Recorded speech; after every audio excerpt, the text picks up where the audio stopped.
Hi Rajiv గారు, good to see you in Los Angeles అండి. So మీరు ఇక్కడ టాస్క్ ప్రోగ్రామ్కి వచ్చారు కదా. So far how is the programme, how are you enjoying it?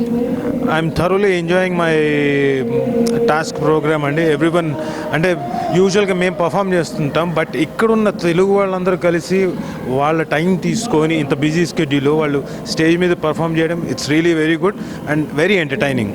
Okay, me next projects ఏమైనా ఉంటే దాని గురించి చెప్తారా? నెక్స్ట్ ప్రాజెక్ట్స్ అంటే ఇప్పుడు దువ్వాడ జగన్నాథ్ ఒకటి రిలీజ్కి రెడీగా ఉందండి. స్నేహమేరా జీవితం రిలీజ్కి రెడీగా ఉంది. 70mm బ్యానర్ పైన, అంటే ఇంకా టైటిల్ పెట్టలేదు, 70mm బ్యానర్ పైన తాప్సీ హీరోయిన్గా ఒక సినిమా ఉంది. అండ్ ఉంగరాల రాంబాబు ఒకటి రిలీజ్కి రెడీగా ఉంది. ఇంకా కపుల్ ఆఫ్ ప్రాజెక్ట్స్, లై ఒకటి ఇప్పుడు నితిన్ హీరోగా ఇక్కడే మన ఇప్పుడు స్టేట్స్లో జరుగుతుంది షూటింగ్, అదొకటి చేస్తున్నాను. సో మీరు ఎప్పుడైనా లీడ్గా ఏదైనా ప్లాన్ చేద్దాం అనుకుంటున్నారా ఫ్యూచర్లో? లీడ్గా అంటే ఇప్పుడు అలాంటి కథలు రావాలండి. ఎందుకంటే లాట్ ఆఫ్ యంగ్స్టర్స్ వాళ్ళంతా ఇప్పుడు అలాంటి కథ ఏదైనా వస్తే మళ్ళీ ఒకసారి ఫిల్మ్ బై అరవింద్ లాంటిది ఒక చిన్న మ్యాజిక్ ఒకటి చేద్దామని ఒక ప్లాన్లో ఉన్నాం అంతే. మీరు ఇప్పటి వరకు చేసిన మూవీస్లో అన్నిటికంటే కాంప్లికేటెడ్ రోల్ ఏదనిపించిందండి మీకు? నాకు కాంప్లికేటెడ్ రోల్ ఏది అనిపించలేదని, ఐ మీన్ లైక్ ఛాలెంజింగ్ అంటే ఫిజికల్ ఛాలెంజ్ అనేసరికి మీకు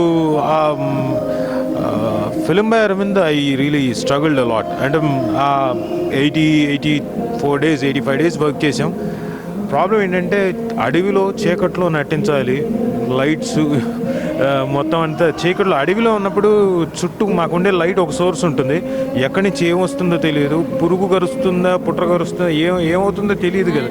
ఆ భయంతో బట్ స్టిల్ అంటే దానికి కష్టపడిన దానికి లిటరల్గా లిగమెంట్ టేర్స్, ఒక లిగమెంటే పోయింది, నాకు కాలు వంకర వెళ్ళిపోయింది ఆ సినిమాకి.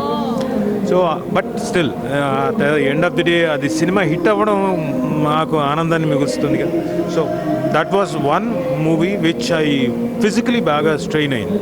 మిగతా అది పెద్దగా నేను కష్టపడిందంటే ఏం లేదు యాక్టింగ్, ఎందుకంటే చిన్నప్పటి నుంచి యాక్టింగ్ చేస్తూ ఉన్నాను కాబట్టి పెద్దగా కష్టం అనిపించలేదు.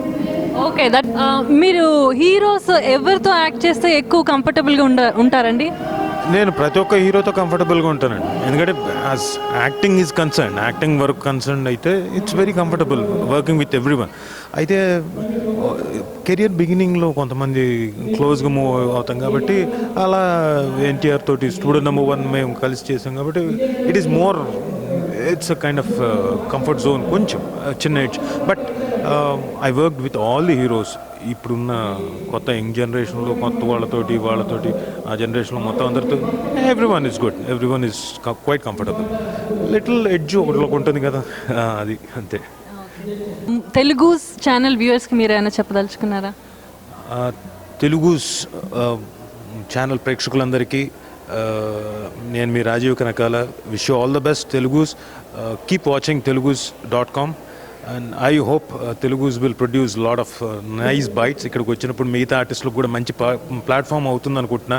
అంటే ఇండియా నుంచి వచ్చిన యాక్టర్స్, నాలాంటి యాక్టర్స్ లాగా మిగతా వాళ్ళకు కూడా it has to create a great platform అని, లోకల్గా ఉన్న వాళ్ళకు కూడా మంచి ప్లాట్ఫామ్ క్రియేట్ చేస్తుందని ఆశిస్తూ థ్యాంక్ యూ తెలుగుస్.